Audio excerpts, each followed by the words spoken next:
लोकतंत्रवाद, democracy.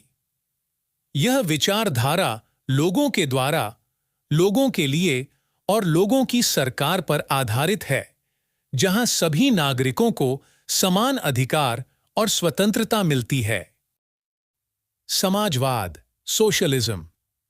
यह विचारधारा आर्थिक और सामाजिक समानता को बढ़ावा देती है और संसाधनों और उत्पादन के साधनों पर सामूहिक या सरकारी नियंत्रण की वकालत करती है।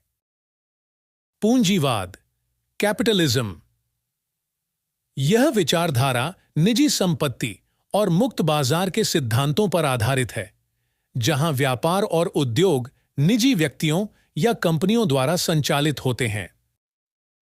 राष्ट्रवाद, नेशनलिज्म।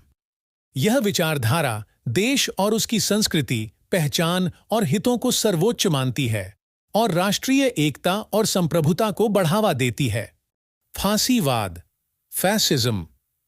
यह विचारधारा एक मजबूत, केंद्रीकृत सत्ता और राष्ट्रवादी भावना पर आधारित है, जहां व्यक्तियों के अधिकारों की तुलना में राज्य के अधिकारों को प्राथमिकता दी जाती है।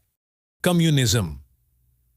यह विचारधारा वर्गविहीन समाज की स्थापना की वकालत करती है, जहां सभी संपत्ति और संसाधनों का सामूहिक स्वामित्व होता है और प्रत्येक व्यक्ति की आवश्यकताओं के अनुसार संसाधनों का वितरण किया जाता है।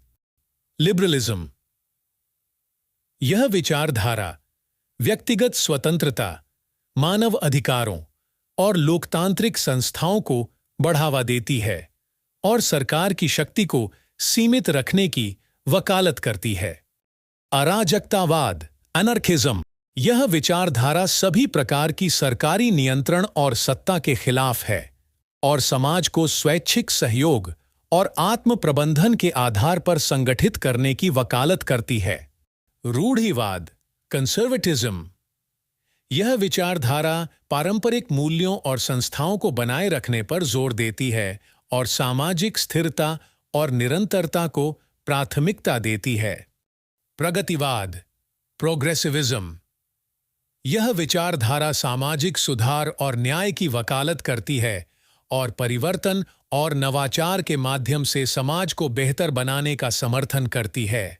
इन राजनीतिक विचारधाराओं का समाज और सरकार पर व्यापक प्रभाव पड़ता है और विभिन्न समय और स्थानों में इनकी प्रासंगिकता और महत्व बदलते रहते हैं।